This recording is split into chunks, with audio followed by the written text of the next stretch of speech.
Welcome to Dangerous Grounds Network at dangerousgrounds.network. The #1 online radio network. Crazy, funny, and badass.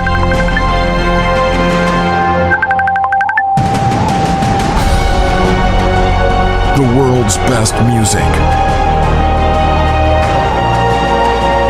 Hosts that will blow your mind. No Holds Barred Radio. Sponsored by Madison Rising. Dangerous Grounds Network. Let's get dangerous.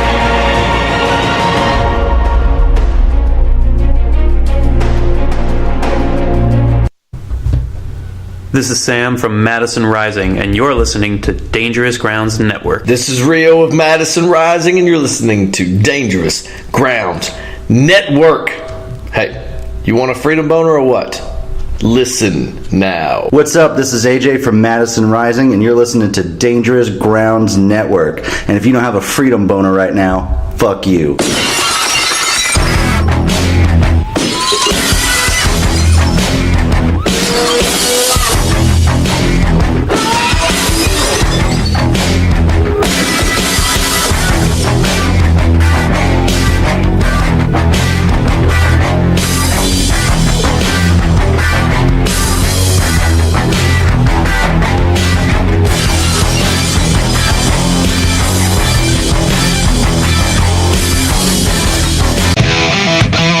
Welcome to the Dangerous Grounds Network, the #1 radio network in the world. Check us out at www.dangerousgrounds.network. Come join us and let's get dangerous. And if you don't have a freedom boner right now, take a hike. You're out here acting so tough, and now I'm calling you bluff.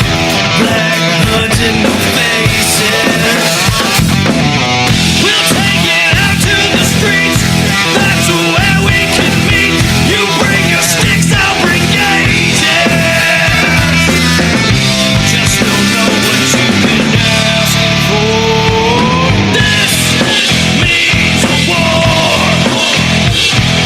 Lock 'em up, knock 'em down. This means war.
time to strap our boots on. This is a perfect day to die. Wipe the blood out of our eyes. In this life there's no surrender, and there's nothing left for us to do. Find the strength to see this through. We are the ones who will never be broken. With our final breath, we'll fight to the death. We are soldiers, we are soldiers.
To shoulder, we stand shoulder to shoulder.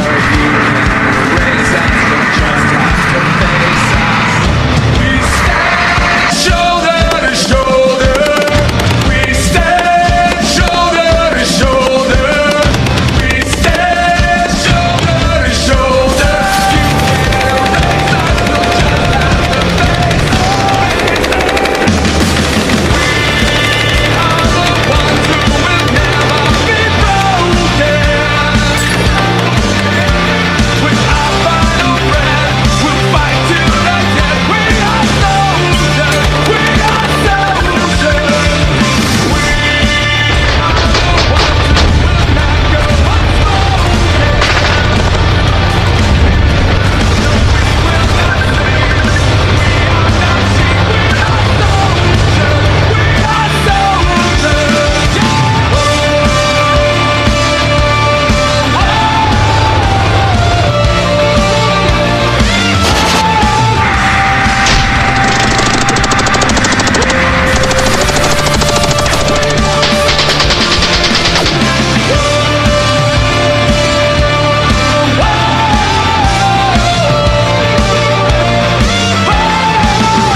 What's up, everybody? Good morning, Dangerous Grounds Network. This is the 3%er Morning Show with your host, Big Country, Michael Mayhem Hodges, and the Ghost. And our special guest this morning, Chris Shaw from the Pack. What's going on, gentlemen? Where am I? Where am I?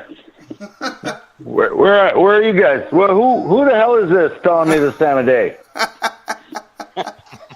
What is going on here? Do you have your pants on at least? Just saying. You didn't say pants were. You said optional yesterday, man. Come on. Everybody doesn't know who Chris Shaw is. You definitely need to find out because he's one funny motherfucker. It's posted up on my Facebook page and the Dangerous Grounds Network Facebook page. The Pat, it's about Humor for Heroes, 30 cities in 30 days in Minnesota, going to VFWs and American Legions all over the place. The tour's starting to come up. It's fixing to start here pretty soon. And he's raising Friday. money. Friday. And he's raising money up for the Lone Survivor Foundation, if I'm not mistaken, to help You're out, correct, sir. To help out wounded warriors and veterans like ourselves. And I've talked to Chris quite a few times, had him on a couple of shows, and hey, he's funny as fuck, dude, for real. Even on the telephone with a normal conversation, you will always get a funny ass bit from him. Just like that.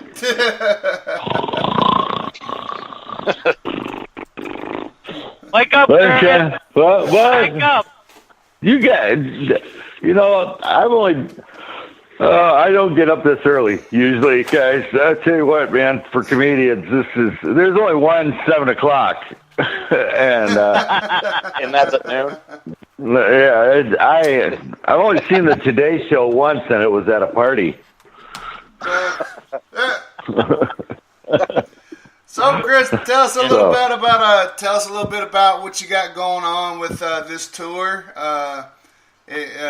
What places you've already got booked as far as your American Legions and VFWs, and how long you've been up stand-up comic and shit. Geez, how long have I been up? I feel like I've been up for the last 6 weeks getting this thing going. But this is pretty cool. When I was down at Texas Frog Fest in the spring, I got to talk to all the awesome people from Lone Survivor Foundation, especially Michael Langley, and I gave him an idea that I wanted to do something up in Minnesota because when Jennifer from there, who puts the retreats together, showed me a map of where people were from that went to the retreats, there was quite a large bunch of red dots up in the state of Minnesota, and I said, well, my gosh.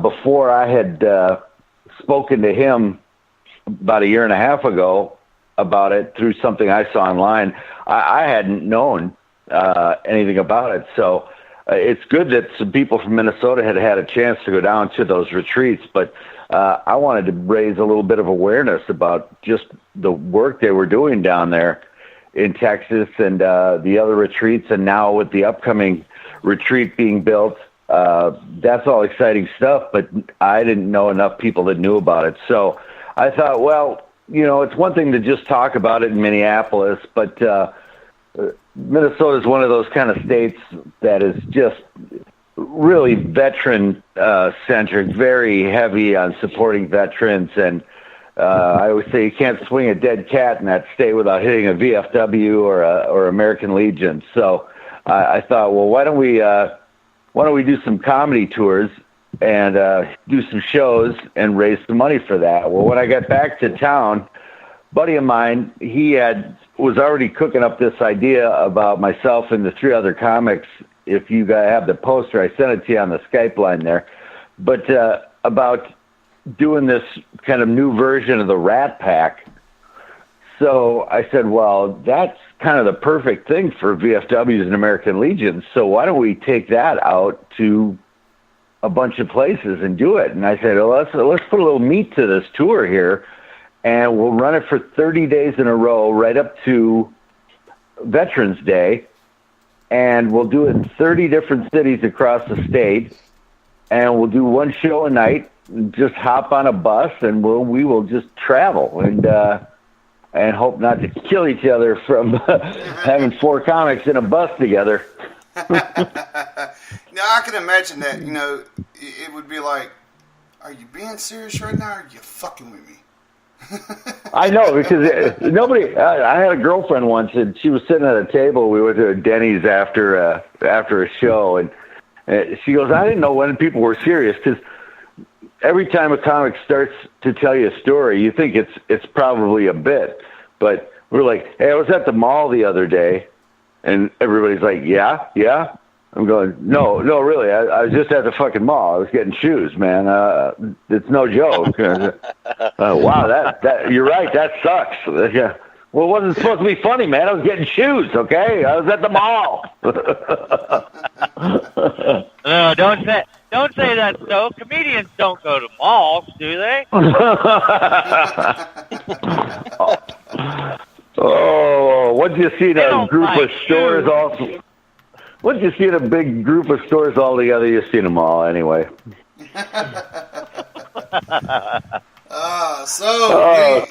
We are 5 days in a wake up from Operation I Got Your Six, which we did invite Chris out, but he's got a good cause and what going on up in Minnesota. And hats off to you, man, for doing that, man. It's freaking great. I do want to invite you out to October next year, October 26th to the 28th. We haven't came up with the event name yet, but I was down there in Florida this past weekend looking at the venue. It's 88 acres. Oh my God, it's freaking beautiful. There's going to be spots for people to bring in their RVs and stay in their RVs all weekend. There's going to be 3 stages set up. There's going to be VIP rooms. I mean, they are knocking it. And it's all for Wounded Warriors and their families. 88 acres. I got an idea. You give me a 2-hour head start and just send me out naked, and then it could be Find the Dude. It's kind of like Where's Waldo, but where the fuck is better. Chris? What up, Tommy? What up, Ron? Got some guys in the chat group. Our very valid listeners. We love you guys. Hope everybody's been good. Sorry. This past weekend it's been a little hectic with the radio show because I was down in Florida, and we had a lot to do. We did do one show with 556 Records and Miss Penny from Healing Tools from Warriors and the Sharing Hands Network, which is they're doing a lot down there in Florida for Wounded Warriors and veterans herself. Met a lot of cool guys and stuff down there. So October next year is going to be a freaking blast. 3 days. Starts Friday at 5 o'clock and will not end until Sunday, probably around about 5 o'clock in the afternoon. Like I said, 3 stages, and they'll do like a round robin type thing. We're not going to play 3 stages all at one time. But then you got your VIP rooms for people like you, Chris, and Madison Rising, which will be come out and play. I talked to Nick Sterling. He's wanting to come out and play. And a few other people, just to come out and hang out, take a little break. They're going to build a couple cabins out there for the veterans that, might have a tendency to not want to be around a crowd, or maybe it's too loud, because this place can hold up to 100,000 people. Holy moly. Just saying. And I threw out some pictures on my Facebook page, just so everybody can get a little sneak peek. But, all right. So, Chris, who is the comic? Yo. Everybody has an inspiration or something that it starts them on their career path, so to speak, or something that they seen that got them into what they're doing. What was your inspiration to becoming a comic? Oh, funniest guy. Jesus was a pretty funny dude. He had to be, How can you not be cocky when your dad is God? I mean, can you imagine him in high school? People are like bragging at the lunchroom. Yeah, my dad's a doctor. He fixes people. Hey, my dad made people. Okay. So who's your favorite comic growing up? Who was your favorite comedian? Well, growing up, I was big into Carlin and let's see, who else was Robin Williams had to be my number one inspiration.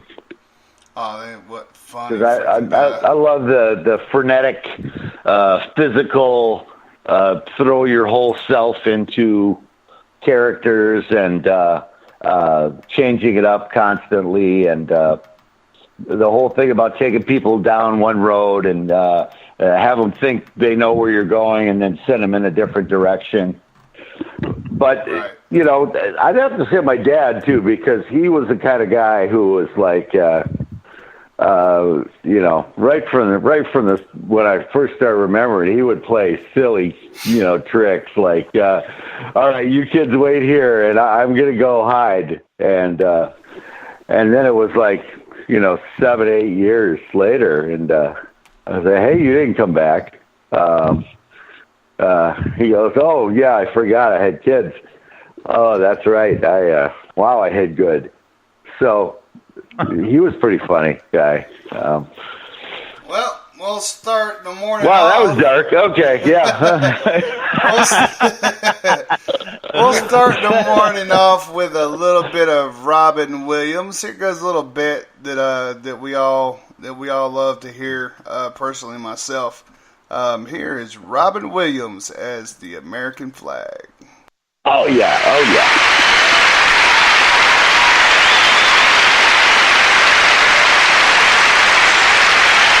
Thank you very much. Howdy. I'm the one that they're singing about. Yeah, I'm the Stars and Stripes forever. Star Spangled Banner.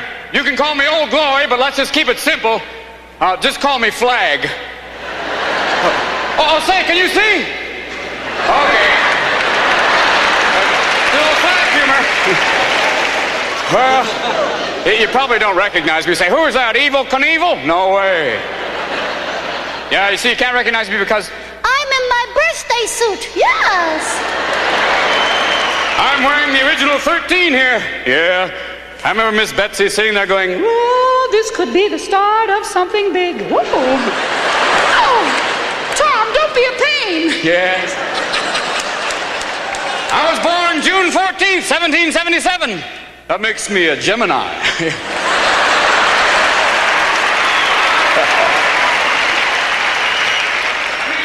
Unpredictable, crazy. Yes, I like the outdoors, and I'm the life of any party, whether it be Republican, Democrat, Independent, Socialist, anything libertarian, I'll be there. You know, I'm 204 years old. People say, Flag, how do you stay so young? Is it jogging? No. Is it tennis? No. It's waving.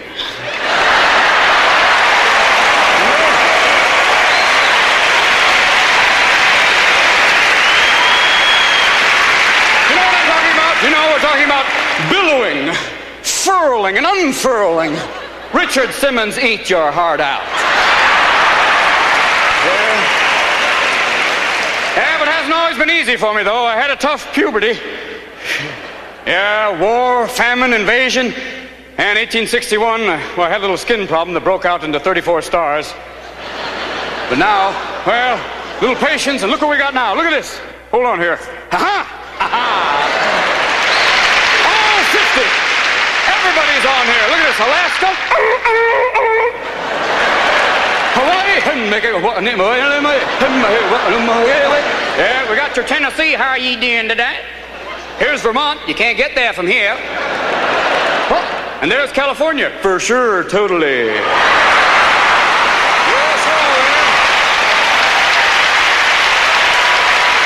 like I said before, I had a tough time for a while. I've been in a lot of wars. They fired missiles and muskets at me, but come the dawn's early light, I'm still there. You know what I'm talking about? And I've been made into everything from designer jeans to t-shirts, and I've even been a cape for Mick Jagger. Well, all right! The rocket's red glare, well, all right! But people haven't always been respectful to me. Sometimes it's been tough. There have been some people try and spit on me, trample me, burn me. foreigners and occasionally some Americans too, but I don't let it get me down because I'm not a stay-at-home kind of flag. You know, I've been to Europe. I've been to both North and South Pole. I was at Iwo Jima. Recently, I've even been to the moon. One small step for man, one giant step for mankind.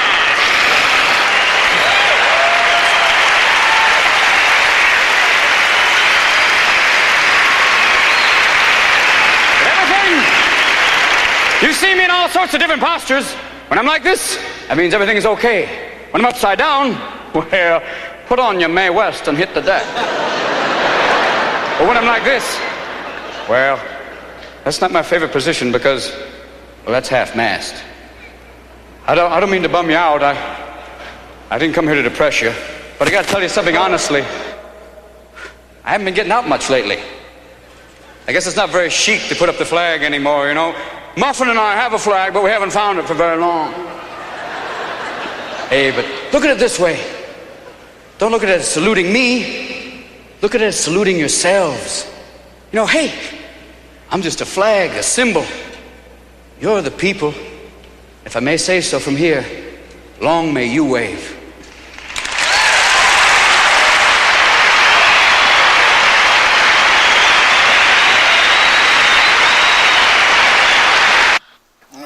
Bit of Robert Williams as the American flag. Yeah, gotta love that that is guy, one of my man. favorites, man. Gotta love that guy. I believe it or not, I vaguely remember Mork and Mindy. Vaguely remember Mork and Mindy. Yep, nanu. I'm going just like this. It's just black around him. Nanu. Just black around him. He talking to some damn body, something about some egg. I don't know what he traveled in, like an egg or some shit. Yeah.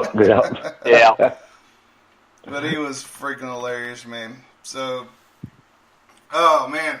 So, hey, I'm checking out this campground pictures here on your Facebook, man. This looks awesome.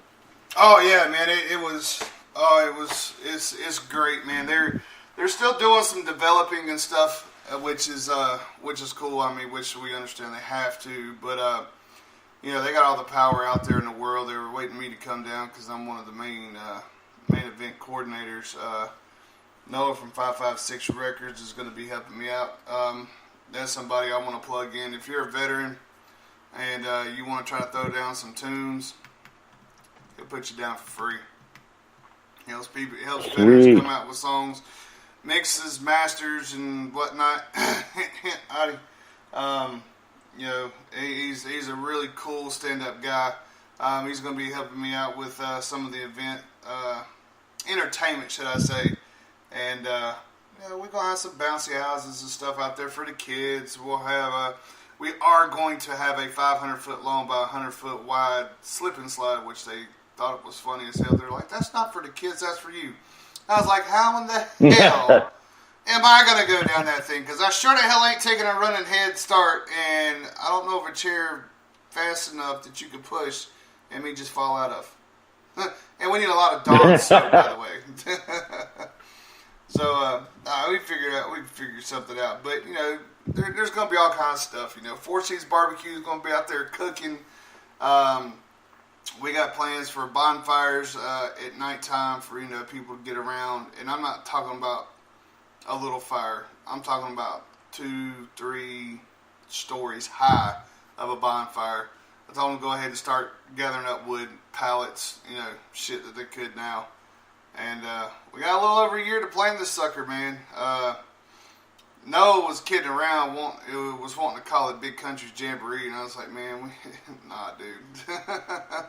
Nah, let's not.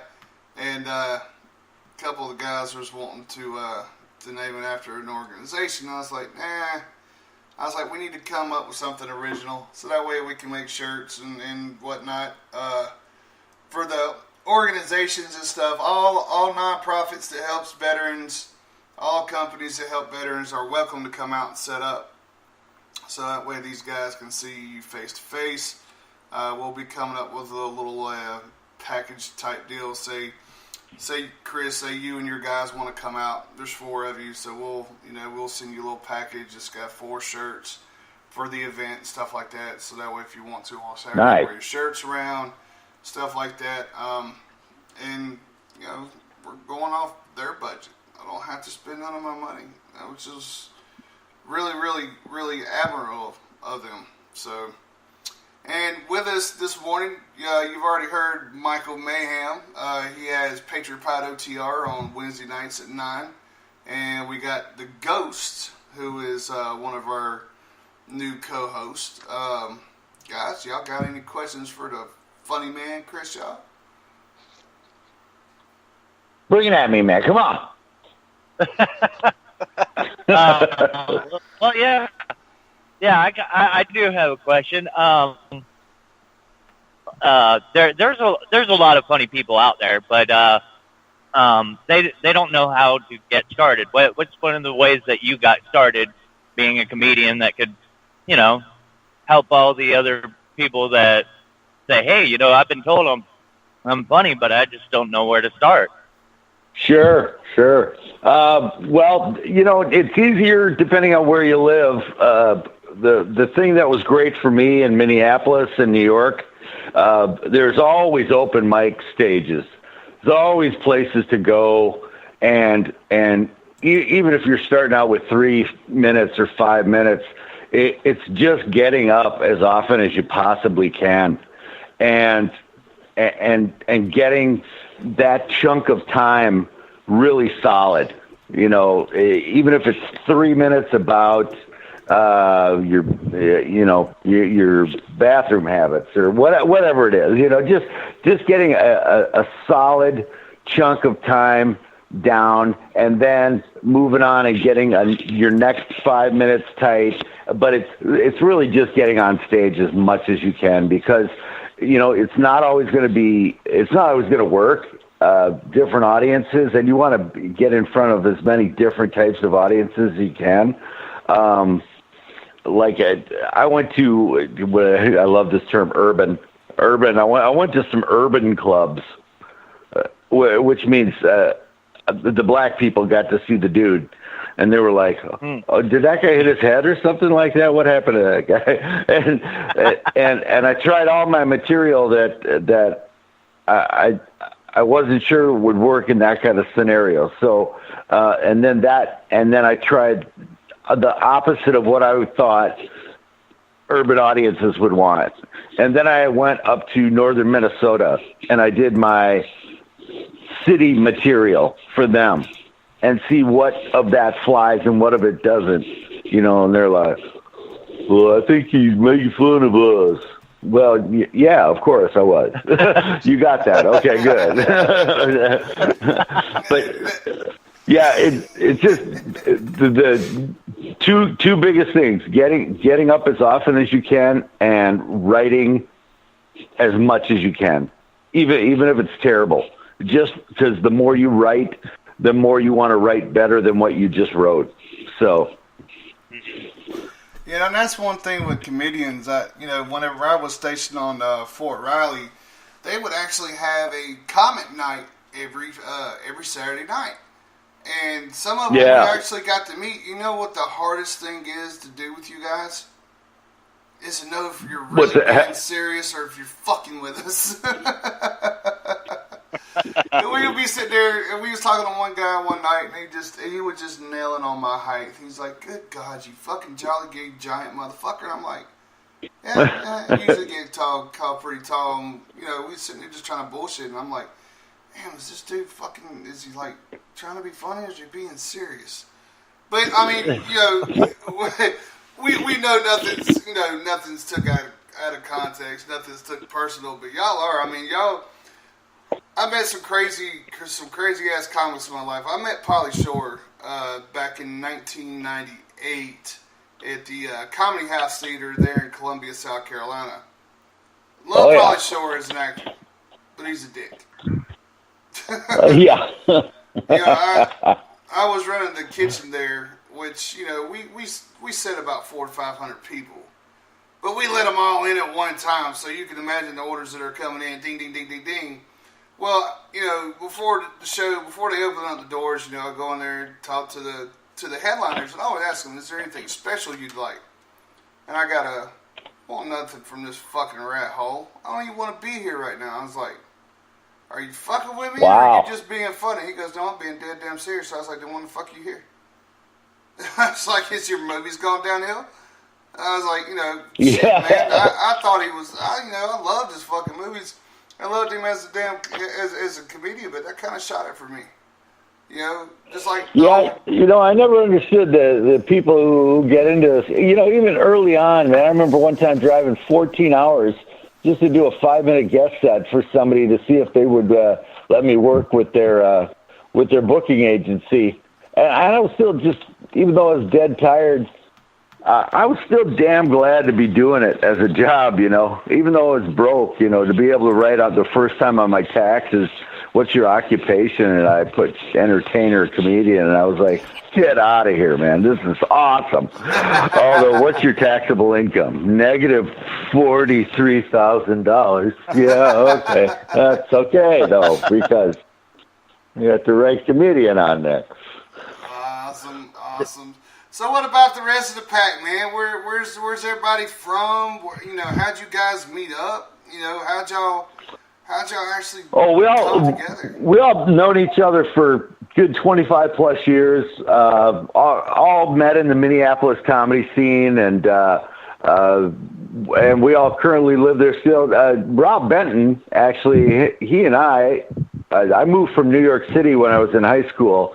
And actually met him in high school, and then we weren't people who hung out and stuff, but then our 10-year reunion came up, and I had been doing comedy for a while then and was doing pretty good, and I got asked to perform at the 10-year reunion. Well, unbeknownst to me, he was also a comedian, and he got asked to do comedy at the 10-year reunion, and so we both showed up early, and he's like, hey, what are you doing? Oh, I'm doing some comedy here tonight. He goes, so am I. I go, well, get out of here. So after that, we kind of started hanging out. So we've known each other for a while. I'm not even going to say how long because it makes my back hurt. And but, yeah, so all of us are in the cities except Mr. Johnny B., John Bush. He lives down in Des Moines, Iowa right now. But he'll be coming up this week. We have a couple of television things going on. That he's going to come up and be a part of. Awesome. And then we're out of here, We got our first show on Friday night is a private preview show at the VA hospital in Minneapolis. That's going to be really cool. Was out there meeting with those people a couple weeks back and looking at the space where we're going to be and just walking around the hospital and the different wards and just drumming up some people to come out to that. It's a free show for all the veterans out there, and that's going to be really exciting because I had gone through there and gotten a lot of help from those people, and it's really exciting to go back and see some of the staff and see new people going through programs there and just be like, oh, we're going to bring this show, and you guys get the first look at it. And so that'll be cool. And then Saturday night, the 14th, this coming Saturday, we'll have our first public show at the what's called Uptown Minneapolis, kind of the very classy, where the cool kids hang out, But they've got a VFW there that's kind of like a nightclub. It's a really great room. It holds like 350 people and big stage, and so that'll be our first kickoff, our opening night of the tour for the public. And then the next morning we get in the RV and we head south, and we're going to swing south through the state and kind of one corner to the other, and then kind of loop back up through the middle. And I think we're up in Bemidji, Minnesota for Halloween. That's going to be funny. I think we're going to try and play each other. I'm gonna be Fancy Ray, the Sammy Davis Jr. guy. That ought to be funny. Because I'm already black from the waist down, if you know what I mean. But anyway. So who is Sonny? Who is Sonny? What's that? Who is Sonny? Oh, Sonny. Sonny was a gentleman of ours, good friend of mine, veteran, worked in the corrections department, helping guys coming out of prison get dry and cleaned up and get back on the road. He was going to be our tour manager and ended up having a heart attack. So unfortunately, he is not going to be with us. He's got to rest up. But I think he saw the 4 guys he had to deal with, and I think he might have, pulled one on us and said, "Oh no, I'm not doing this with you guys. You're freaking clowns." No, but he's a great guy, and we're really going to miss him. We have another friend of mine who's heavy in the entertainment business who stepped up and said he's an Army veteran for many years, and he was stationed at Camp Ripley up here in Minnesota, which is one of our stops. Which that's going to be probably my favorite show, going to Camp Ripley up in the middle of Minnesota there. We're going to try and talk him into letting us borrow a couple tanks one afternoon while we're there. Well, they'll let us have some tank races. I'm sitting here pulling up some of your bits, and the reason why I asked, I see a dog trying to get into a trash can, and it's got Sonny's at it again. And I got one of you in the art gallery, it looks like. Tank shots. So before we get into one of those, we're going to go into our first song break of the morning. Let's get jamming, because we're all going to go to hell. Ow!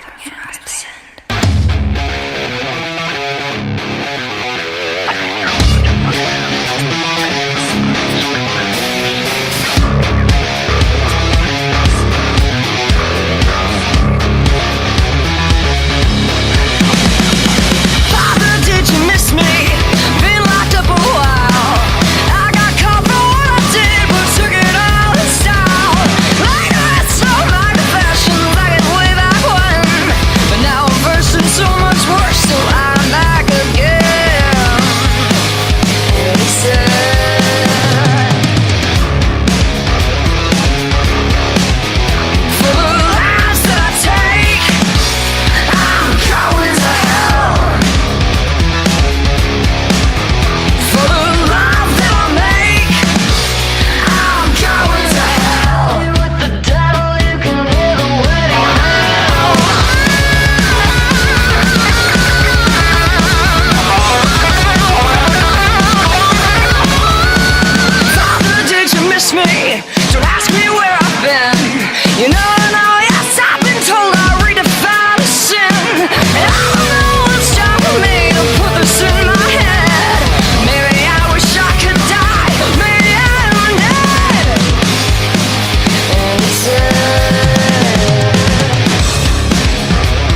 bit of Pretty Reckless with Going to Hell.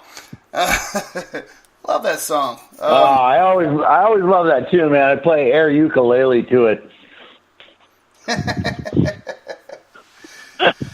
Oh, Lordy. All right, so I'm looking at some of your stuff here, Chris. Which one would you like for us to play so everybody can hear a little bit of your stuff? Okay, that was whatever you got. I don't, Jeez, I don't care. For God's sake. You want the one of you on the radio in the Twin Cities? You want the one of you in the art gallery? Or you want the dog digging in the trash can? Oh, try the radio one. That's probably got some silliness. All right, here we go with some Chris Shaw in the Twin Cities.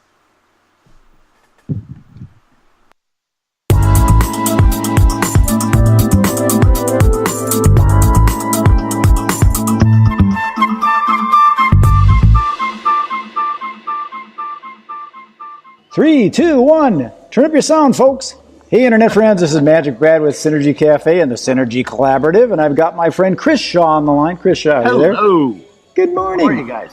Now, Good morning somewhere. You're over in the east side of Twin Cities, right? Maplewood? That's right, White Bear Lake. White Bear Lake, yeah. Beautiful White Bear Lake, people. Right now I'm in good old Uptown. In fact, Nice. Years ago, I used to be part owner of the Funny Bone Comedy Club that was right here by Williams Pub. Maybe you frequented it, perhaps. That is where I first did comedy. Is that right? That was the very first club I did. Oh, I remember. That was bad. It was a great club, actually, to start off with. No. So, Chris, I just wanted to do this interview because I've got this event coming up May 17th, and it's about the events industry, and you've got a gig coming up that you put together. When is that happening? well, actually, it was put together by the casino itself. I do some work with the Turtle Lake. a lot of casinos around the country, but this is at going to be at St. Croix Casino in Turtle Lake. Yeah. This is a what they're calling a all-star showcase. A bunch of great comedians from around the country that I'm going to be headlining. It'll be myself, gentleman by the name of Bob Larson, who's been around the Twin Cities forever, a newer gal named Courtney Baca, B-A-K-A, B-A-K-A, and then a gentleman out of Chicago that I haven't met yet. So, Chris, can you still hear me? I sure can. Okay, good. I just want to make sure you had some technical difficulties with this. That's what I like about the live, in-person kind of stuff. You know? You never know what could happen. Yeah, because if you didn't have a microphone, you could still be funny, right? Okay, that's not funny. It's all about the face, right? It's a funny So face. I wanted to pitch a little bit this event that I'm doing, the Minnesota Event Professionals, and this event that I'm doing May 17th. I want to see if you're going to be there, but you said you got to maybe go down to Dallas. Yeah, the 18th I actually fly down to Dallas. So Y'all should see the faces that this guy's making. Oh my God. Y'all just have to bring up the freaking video to watch it. Y'all should see the faces. No facial parts were hurt during the filming of that, so. Oh, Lord. All right, Chris. Man, so, Randall, Ghost, Audie, man. Questions, comments? What you got, man? What are you guys up to, man? Let's hear from you guys. I already asked a question. I was waiting on Ghost to ask a question. He actually hit my question when he started talking about your question. And I was just covering the different demographics.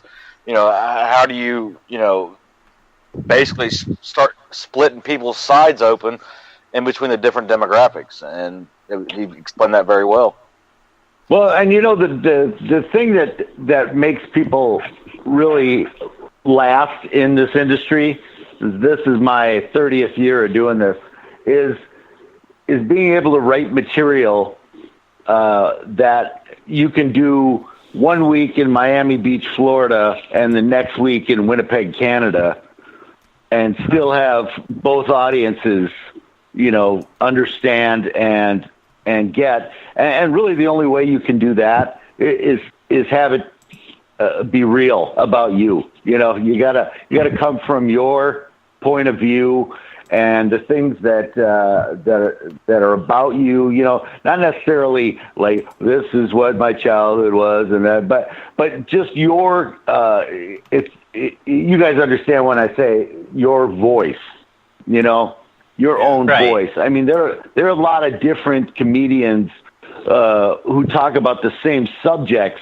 but they have their own voice about it. Louis C.K. will talk about his kids a lot differently than somebody like Brian Regan will. So, I mean, it's just, but they maintain their own character of who they are.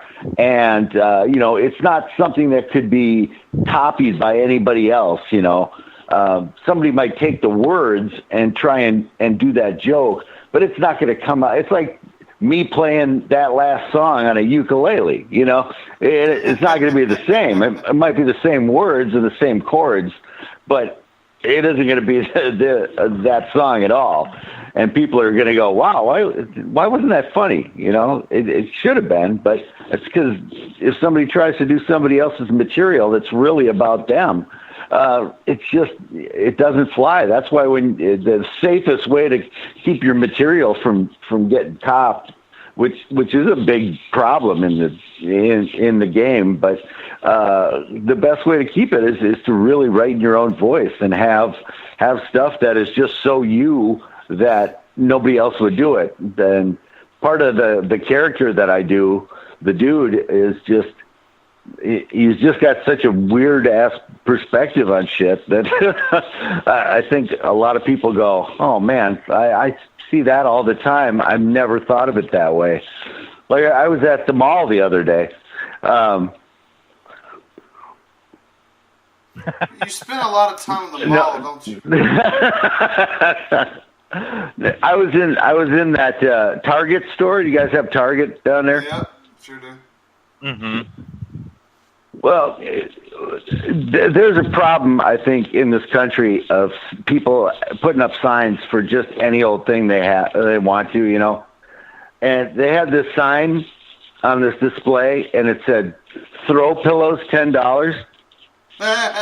So I did.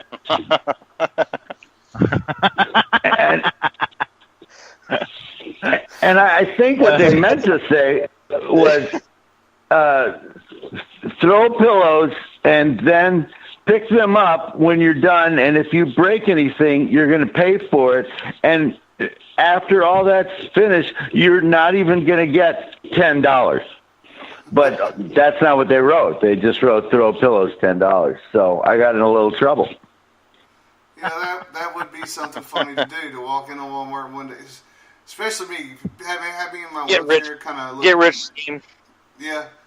Get a wheelchair. Yeah, if they ask you what you're doing, just say, here's $10, man. I'd like to go again. I need another try. Here's a 20. I'm going to be here a while. Have you ever heard of a guy named Raul Sanchez? Who's that? Oh, yeah, Raul Sanchez, yeah.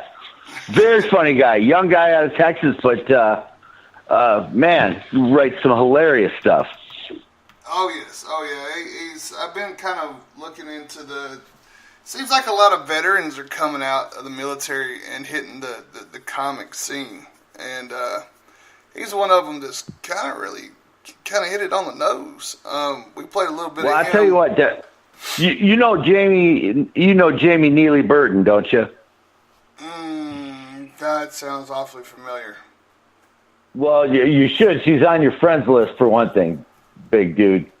There's a lot of people on my friends list. She is the owner of Bravo 748 Military Combat Speaker Consortium. Gotcha. Okay.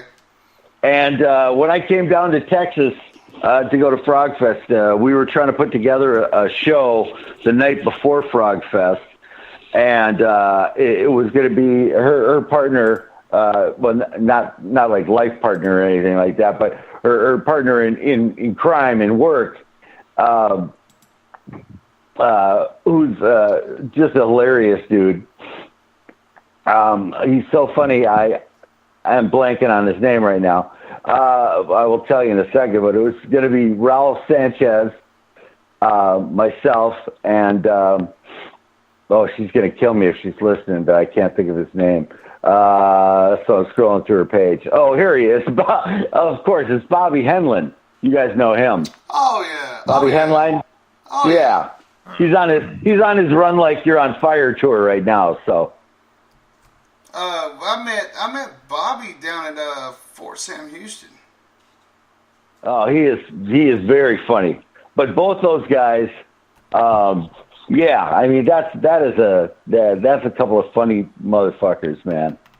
Yeah. Bobby's a straight up dude, man. He's I think isn't he like on a walk right now or something in each state? It's called like the Run Like You're on Fire tour, and he's doing a 5K in multiple states. Yeah. Around the country. Yep. Right. We were trying to get him to. He'd already picked. I think it was Winston-Salem in North Carolina and Columbia South, and we were trying to get him to switch it over to Charlotte and fucking Greenville. So that way we could just bring him right on through, because where he's going, he's getting near the military bases. But sometimes we got to look at the community too. And Greenville's a pretty big vet supporting community. But I mean, he's already got his schedule worked out and whatnot. They were needing people to kind of help coordinate for him. But dude's a stand-up guy. I met him like I said, when I was at Fort Sam recovering from my injuries, and they got pictures of him up everywhere and stuff like that. But here's have you heard the Grenade Bit by Rove? Is Grenade Bit? I think so, but let's check it out. All right, here we go. A little bit of Raul Sanchez with Grenade.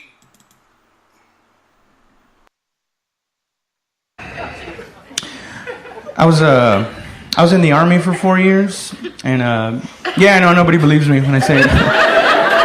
Every time, shut up. You didn't say nothing. No, it's true. But most of the time when I say it, people just kind of stay quiet because they see me because I'm a little dude, and they're like, "What? You don't even have shoulders. Like, don't they issue you shoulders in the Army?" It's true, man. I was airborne infantry. I used to jump out of airplanes, yeah. It's a scary fucking thing. Scariest shit ever, man. Cause I'm a little dude. Every time I jumped out, it took me like 3 times longer than everybody to get to the fucking ground. Like at one point, the parachute was beneath me. I was like, what the fuck? The parachute is using me to lower itself safely.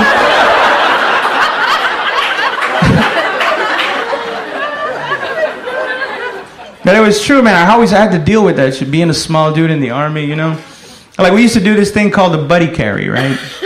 And what the buddy carry is, it's an exercise where what you do is you carry your buddy, right? And then when you get tired, you put him down, and then he carries you, right? You do this for a couple of miles until the exercise is over, right? But what I used to do is I used to always pair up with my friend McGinley, right? Because we were kind of the same size. And one day, the platoon sergeant caught a hold of what we were doing, and he got really angry. He goes, "Hey, you two motherfuckers, come here! What the fuck are you doing?" And I go, "Oh, we're doing the buddy carry, sergeant." He goes, "Yeah, why you two motherfuckers always getting together when we do the buddy carry?" And I go, "Because we're the same size, sergeant." He goes, "Yeah, is that what you think? You think when you're out there in the shit, somebody gets hit, it's always going to be somebody the same size as you?" And I go, "I don't know." He goes, "Rabidoo, come here!" Now, Rabidoo was our machine gunner, this big fucking monster of a man. And he brings him over and he goes, "Now what happens if you, McGinley, and Rabidoo are out there in the shit and Rabidoo's the one that gets hit? What are you going to do then?" I go, "Well, sergeant, I do what I have to do. I would man up and I shoot McGinley in the leg and carry him. Hey, somebody's going to get Rabidoo! I gotta get McGinley out of here! He's my best friend! But somebody get him!" That's why I always practice with McGinley. Because I know when shit goes down, McGinley's getting shot.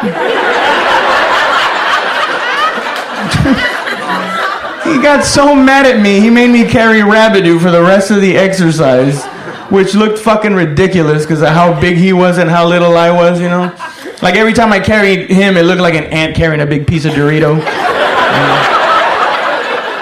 Because Rabidoo's body was 230 pounds of man. And my body was 130 pounds of middle school lesbian. Like, not even the type of lesbian body that would be like, I don't see why coach won't let us females play football. It was more of the, I think I like girls.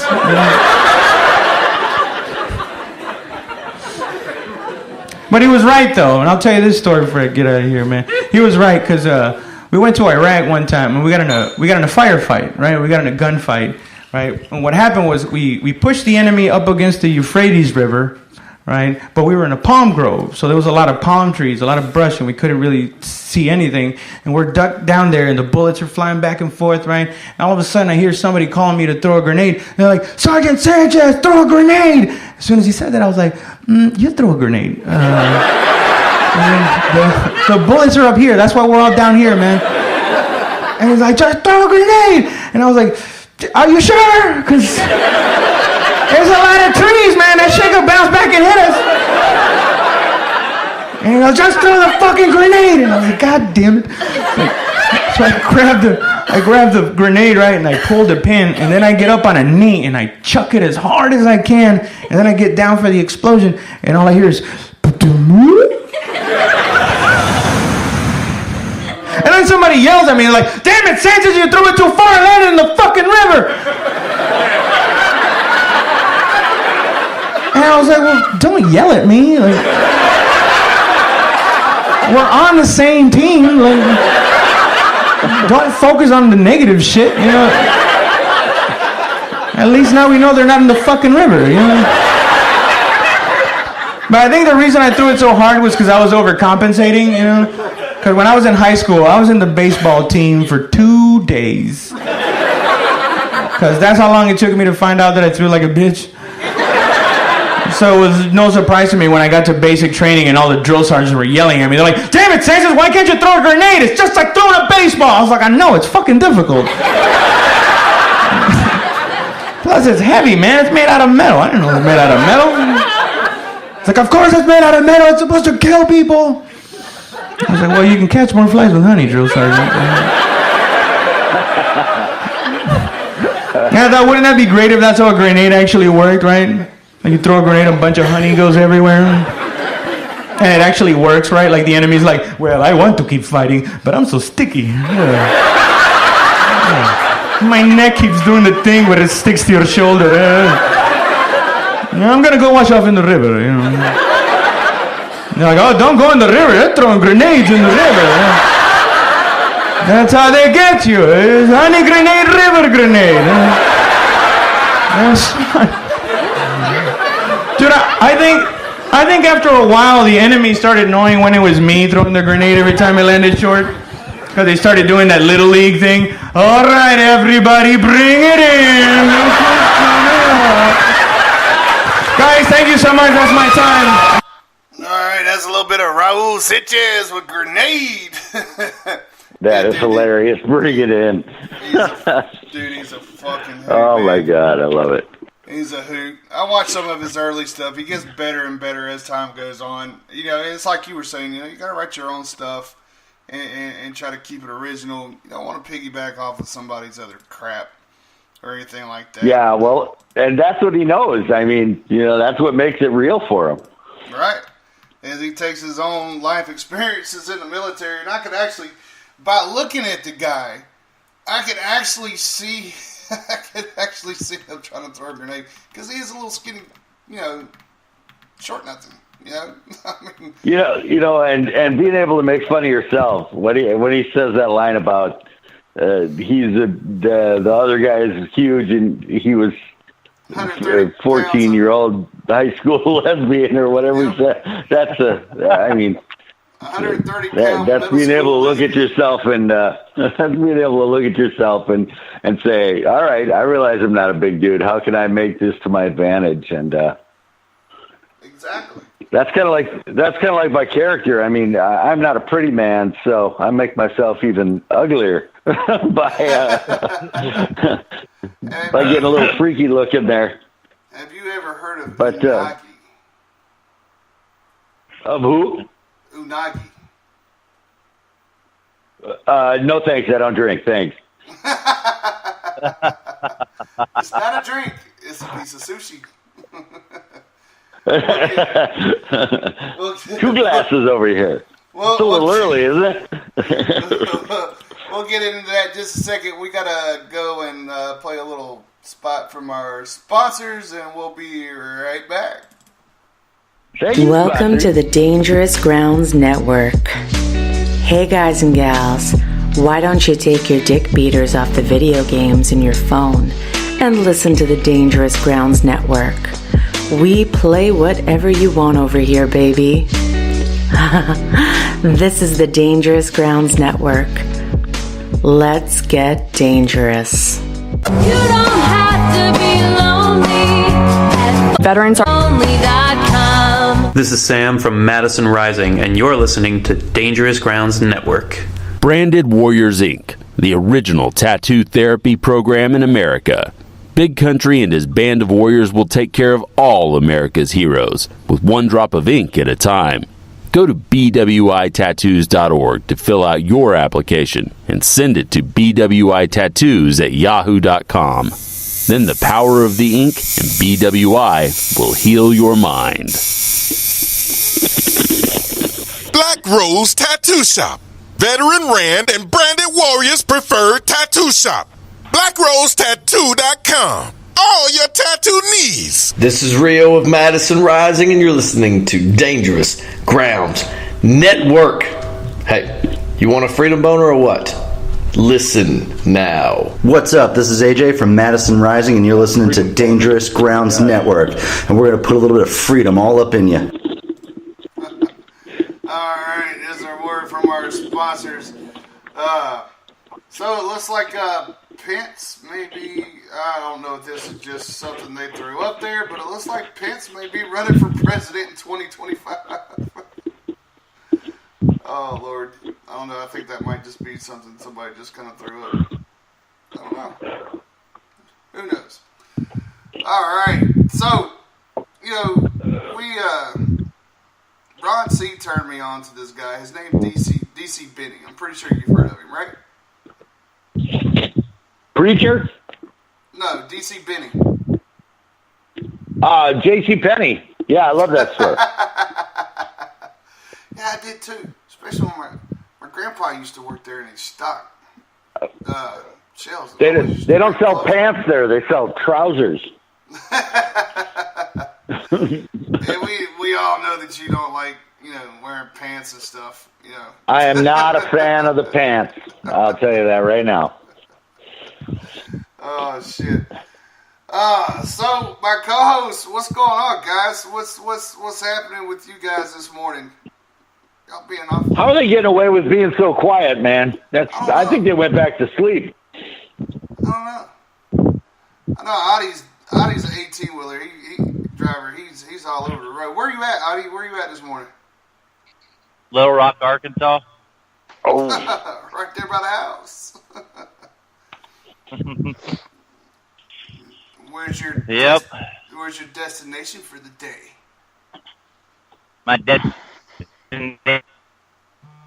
Alabama. Uh-oh. I just came through Alabama yesterday. Oh, man, that damn storm was hellacious, man. Oh, my God. Got hit with that Category 2 right as we left.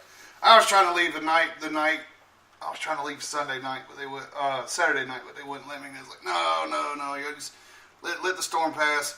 Woke up the next morning, the pontoon boat that was at the deck was not at the deck anymore. They had it tied off to the tree, and it was banging up against the embankment. We was at a little campground. It was actually pretty nice. Rant, Ghost, what you got going on, man? What's up with you? How was your weekend? Oh, fuck, man. The weekend was a fucking a living nightmare. Had some stuff came up that I wasn't really expecting. Kind of had an idea of what it was. Some personal family things. I'll talk to you about that later. But then working on a couple other small little projects here around the house, trying to get some stuff packed up and moved around, and trying to make a little bit more room so that my daughter's room's finally done, so that she'll have her own bedroom. Right on, right on. I know Audie's coming down. You coming down this weekend? Yeah. No, I cannot make it. Oh, I'm gonna come snatch you up and drag your ass. Kidnap me. I'll shoot through and kidnap his ass on my way down. There you go. There you go. There you go. So, we got everybody knows a special guest. They're on the flyer. Chelsea Cameron is a new and upcoming artist. Oh my God. Have you got a chance to listen to her, Chris? No, but I'd like you to have her call me and just sing me to sleep. And you know what? You know the songs that she likes doing, man, is you know we haven't seen really. Me personally, I haven't seen any intimate songs like this in quite some time, and it's something that both men and women can relate to. You know, wedding songs could be somebody's song together. You know, something to dance to, something set that setting and whatnot. She's really got a beautiful freaking voice, and Celine Dion and all them ain't got shit on her. But I gotta play a little song from Chelsea, Rio, and Heather, and I want to play this Unagi bit for you. Have you heard the Unagi bit from DC Benning? Have you heard that before? I don't believe I have. Oh, Lord. We'll play this first. All right, here's DC Benning with Unagi.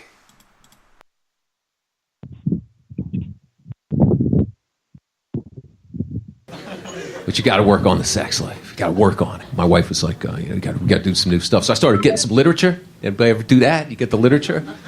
Got that National Geographic, you know.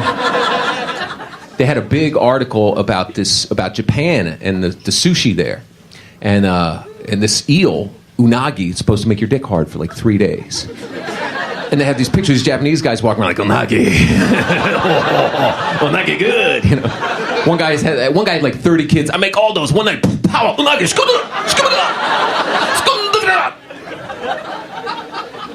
Damn, I gotta try this stuff. So in the supermarket by where I live, they got a little sushi corner. So I go in there one day. The chef is standing there, you know, like, you want to take a shit or something? I'll come back. Have a good time. And I'm like, what's up with the unagi? He's like, unagi good to make a dick harder like a samurai sword. You can fuck all night, woman, no more talk shit. Unagi power.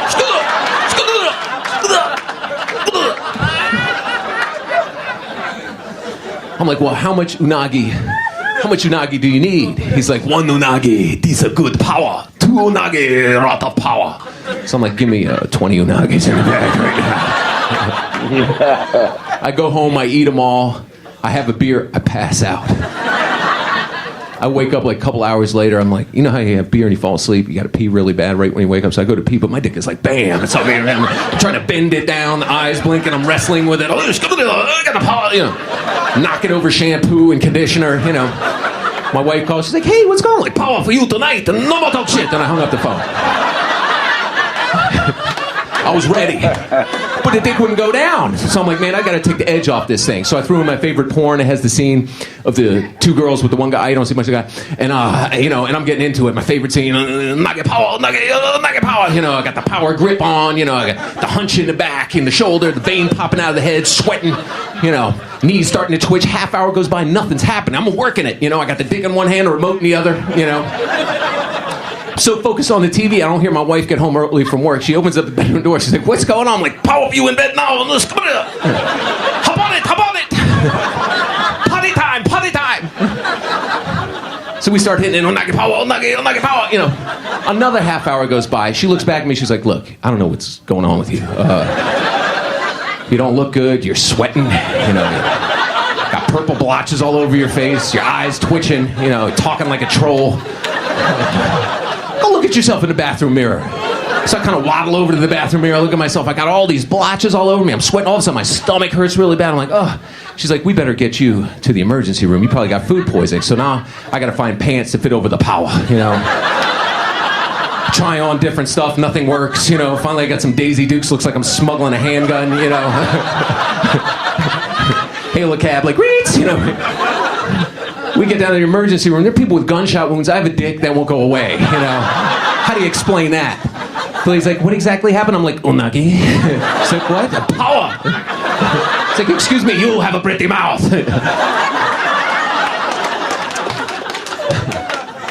So I get a shot, and it goes down. And we go back home, you know, and, you know, I'm like, I'm never gonna eat sushi again. That was disastrous. So my wife, the next week, takes that yoga class, that same yoga class that I took, and she did something wrong and blew out her neck and had to wear a neck brace, you know, and it kind of threw off her walk and had a neck brace. I mean, so we're walking around there, but she's like, you know, let's go in that grocery store.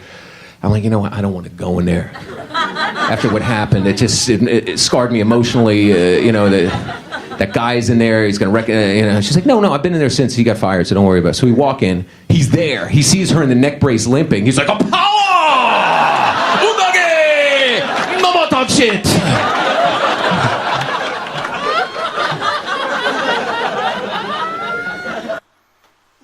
Here's a little DC Benny with his newfound fame of unagi sushi, which I actually looked it up and it's kind of it's not as real as everybody. Yeah, you don't want that guy to have your back, I guess. No. no. That guy, holy crap. He's got some good bits, but that one right there was one that Ron C turned me on, and that's everybody gets that. Everybody gets a hell of a laugh out of that one. We used to play it like quite often, but yeah. You got to live that stuff too, man. I mean, it's a poor wife, but hey, turned into a great bit. Oh yeah. You know, and that's something too. You know, like you know, with someone like Jeff Dunham, you know how he used to crack jokes about his wife. I don't know why I'm drawing such a freaking mind blank on the radio host. Shit. The radio host back in the day, no, white dude, long curly hair. They made a movie about him. Oh my God, I cannot believe I'm freaking forgetting this guy's damn radio host. Yes, he was a radio host, but he went and took radio to the extreme. Howard Stern, or there you go. Yes. Okay, Howard Stern. You know, you know his wife had a big issue back in the day because they would, you know, he would sit there and you know kind of talk about their own personal life, but you know that's what makes it somehow funny because, like you said, you know, if you can take yourself and laugh about yourself and stuff like that, then you know that's original. That's not anything that anybody else is like portraying or anything like that. Any kind of bit that somebody else is trying to pull off. But I got you, Tom. I'll play that for you here shortly. Yeah, it's really hard to make fun, make jokes about someone else's wife. You know, so that's.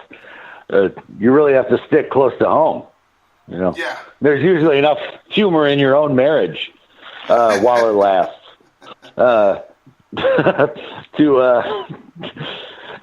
then they just don't take that anymore. They go, you know, I didn't think most of that shit was funny, so I gotta go. Like, whoa, okay, well, sorry you gotta leave, but at least I got 20 new minutes of material. No shit.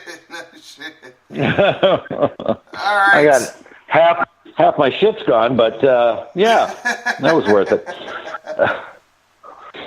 Oh Lord, you know that's man. There's so much shit I could pull off my two exes, but I'll leave it alone. I just yeah.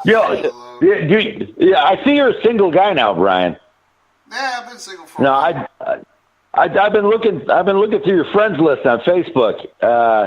how the hell you're still single with some of those people that you have as friends, I don't know. But I will give you a little. I'll give your listeners a little marriage advice out there, okay? Because this is what I learned, okay?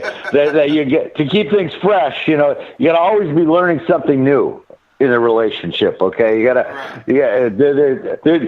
don't give everything away in the beginning. You know, there's got to be secrets. You got to learning new things, exciting things, even little things. Like my wife, until we got married and moved into our first house, she didn't know when I came home off the road, I like to just lay around on the couch on Sunday afternoons without pants on, obviously, and watch football. You know, the Vikings, and I didn't know that while I was out on the road that she liked to fuck reggae bands.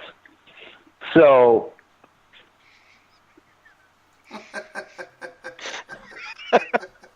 we were always learning stuff about each other. There's somebody that I do know that I would love to teach me a few dance moves. Randall knows who I'm talking about. Yeah. But, I mean, hey, I've already made a list. Oh, shit. Off your friends list, yeah. That's so. You heard I made a what? I've already made a list off your friends list of my next ex-girlfriends. So. Oh yeah. Hey, well, yeah, you know. Hey, there's some pretty cool badass chicks out there, man. I mean, you know, there's there are definitely a lot of supporters out there. You know, but it's. I don't know, man. I'm so freaking busy, dude, to where it's I mean, it's constantly, it's go. After this weekend, it'll slow down a little bit, finally. Especially, you know, with the holidays come around. You know, we got Operation I Got Your Six this Saturday, and we got to start pounding on July's event and October's event for next year. My guys are pretty much running BWI right now since I'm out here trying to get all this event stuff and fundraising going on for the organization, which they are doing a magnificent job. So, you know, shout outs to the BWI fam. Y'all are freaking wonderful. You know, we got the radio network, which, you know, there's other networks out there, man, that a lot of them like to do Facebook live feeds and stuff like that, and it kills the freaking radio factor. You don't, when you're in a car and you're listening to the radio going down the street, especially to the morning shows and stuff like that, you don't see what the fuck they're doing.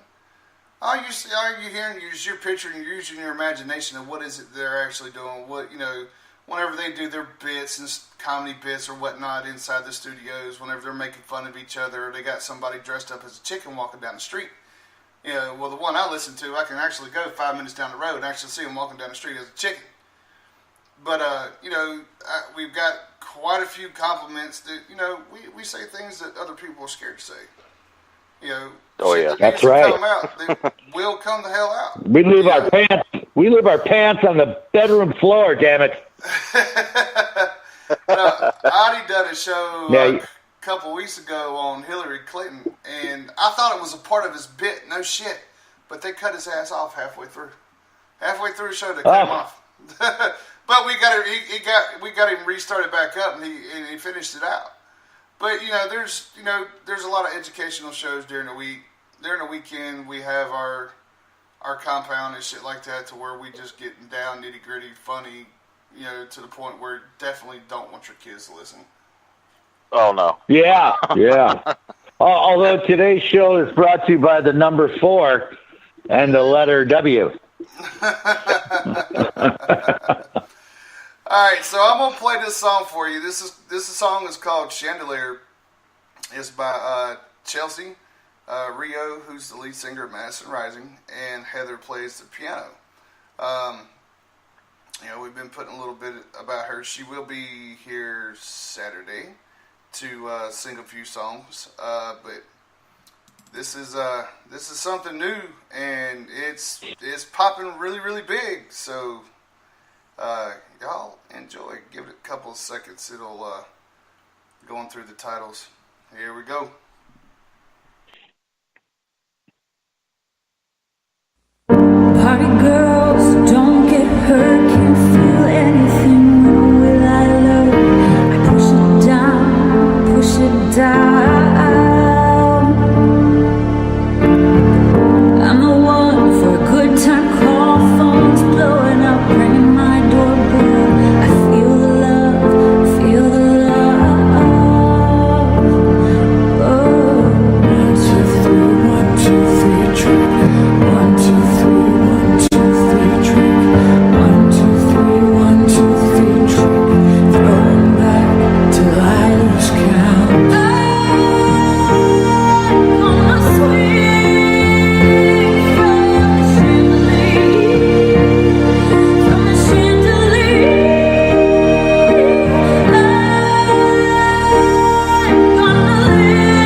right, what'd you think about that there, Chris?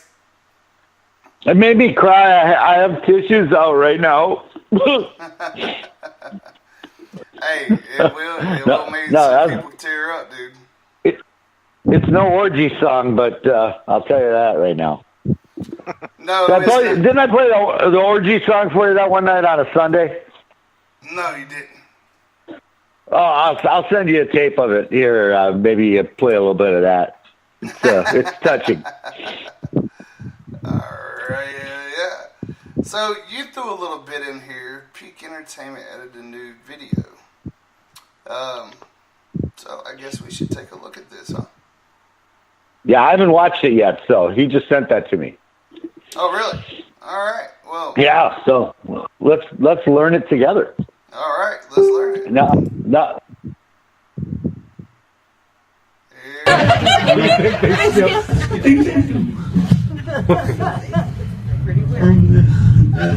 I got in trouble at Christmas this year because I went up to the Stacy Tree Farm. Yeah. You know where that is? Yes. Stacy! That's a good place to put it, huh? It's pretty smart. The one looks really stupid and forced. Like.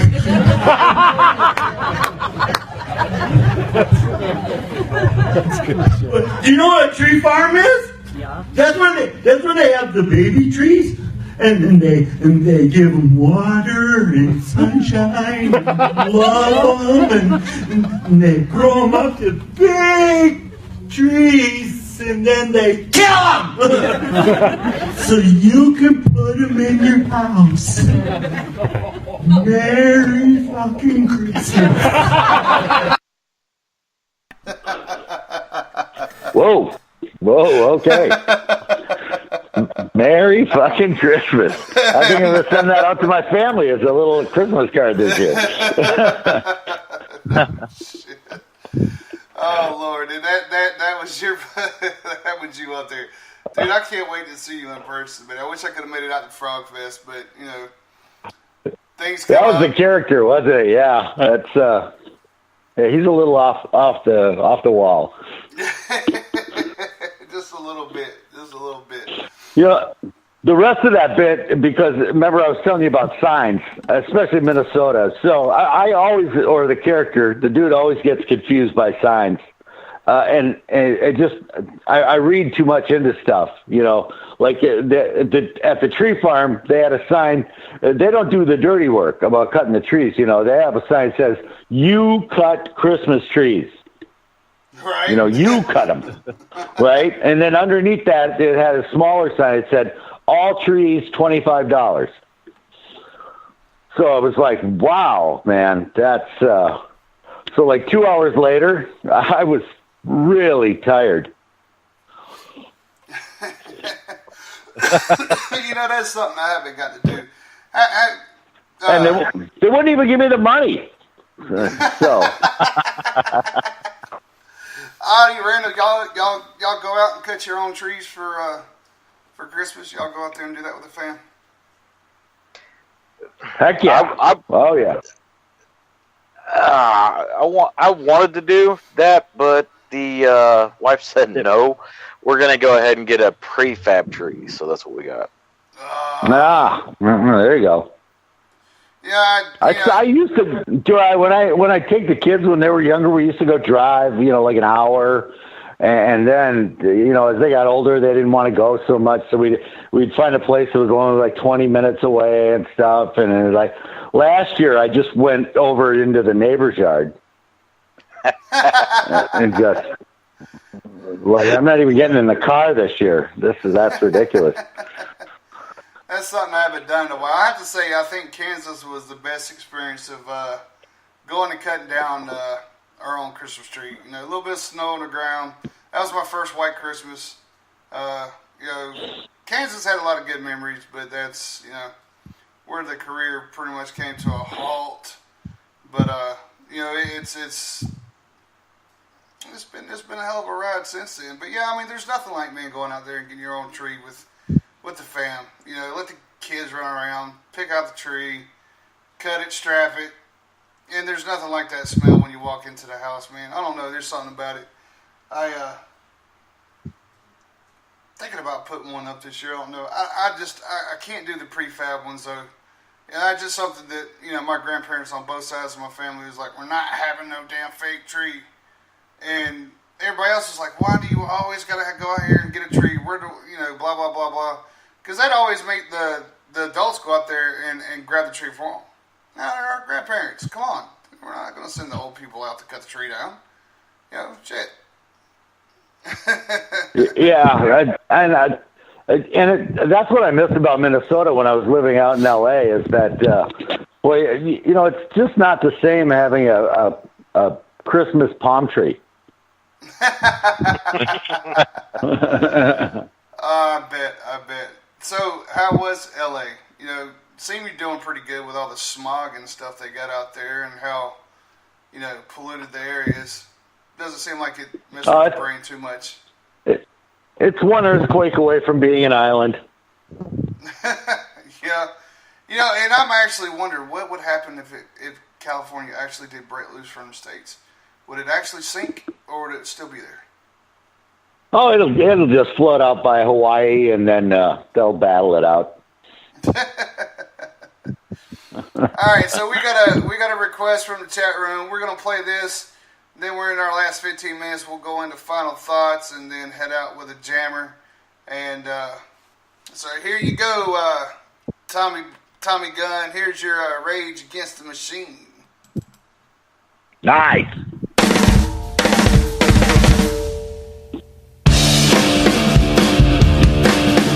Air ukulele.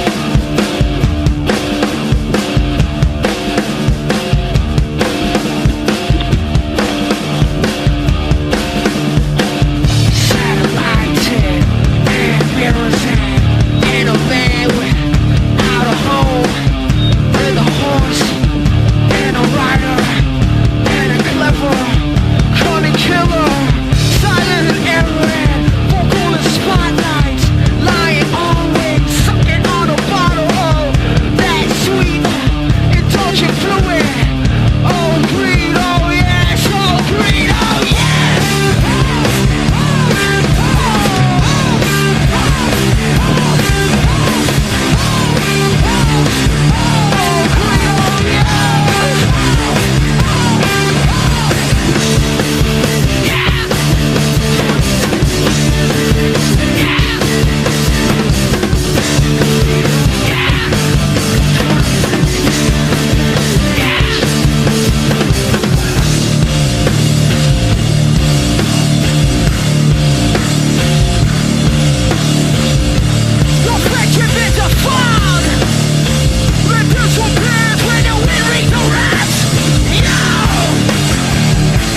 All right, a little bit of Rage Against the Machine there for Tommy Gunn. All right, guys. So, Chris, usually what we do at the end of the show is we kind of go into our final thoughts, motivational type things to say to all our avid listeners out there. It is happy freaking Mondays. So, we'll start with you since you're the guest of the show, and we'll move on down the line, and then we'll leave out with a jam from our sponsor. Well, let's see. Final thoughts would be, pick up your socks. Don't leave those laying around for other people. Always floss after you brush. I think that's important. Put the toilet seat down for the women. Even if there are no women anywhere nearby, they'll know that you left it up, and they'll bitch about that. Be good to each other, people. It's a tough world out there, all right? And remember, it could all be gone in a minute. So dance like nobody's watching without pants. That's what I say. Man, what you got, Bubba? Well, just be kind to each other. Do good deeds for each other. Don't look at it in a way of what's in it for me. Just do it out of the kindness of your heart, and it'll be a butterfly effect.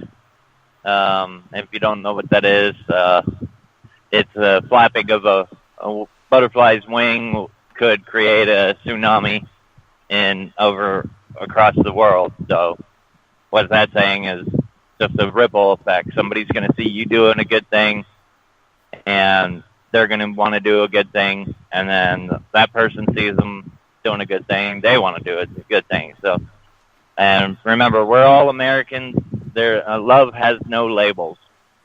Just remember that. God bless you all, and God bless America. Rock on, man. What you got there, pretty boy?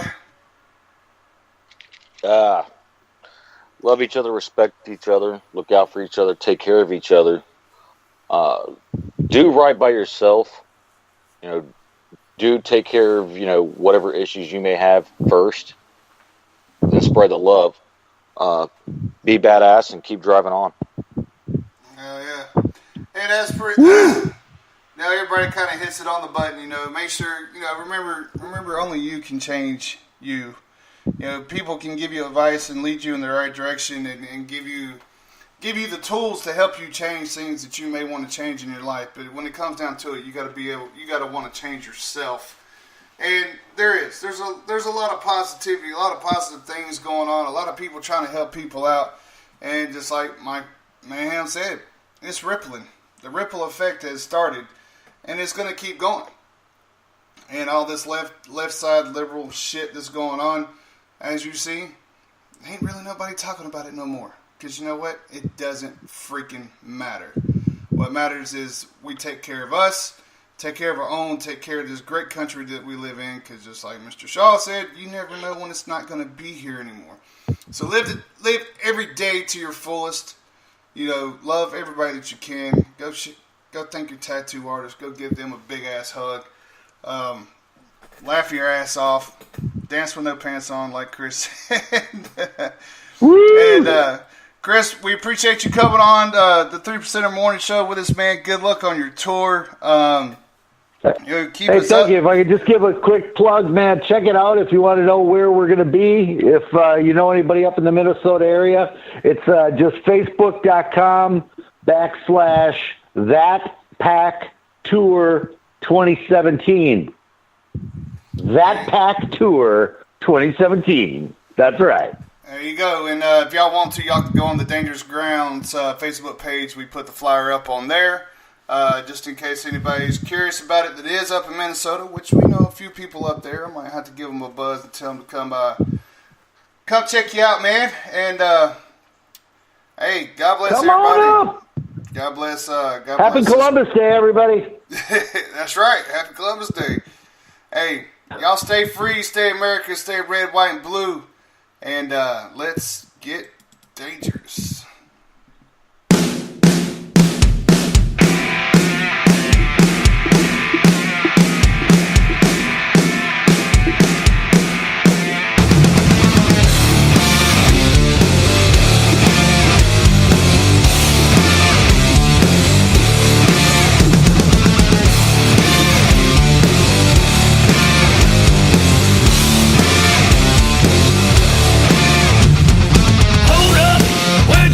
Don't close your eyes, you'll miss the show. Been a lifetime, now the moment's passed. Been waiting here so I can kick some ass. Now face the crowd, no backing down. Been down and out, here's what it's all about. Let's get things started. Time to be a man. Nowhere to run now. You just had your chance. Bury your head 'cause I'm dangerous. I'm dangerous. Stand up, now you know. In the middle of the ring, let my fist go. Wait a lifetime, now I got the chance. Give everything and it's time to dance. Now face the crowd, no backing down. Been down and out, here's what it's all about. Let's get things started. Time to be a man. Nowhere to run now. You just had your chance. Bury your head 'cause I'm dangerous.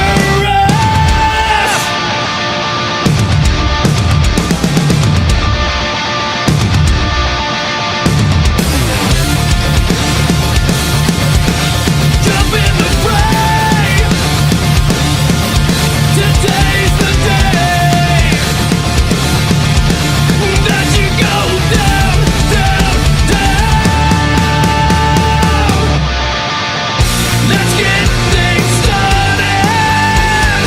Time to be a man. Nowhere to run now. You just had your chance. Let's get things started. Time to be a man. Nowhere to run now. You just had your chance. Bury your head 'cause I'm dangerous.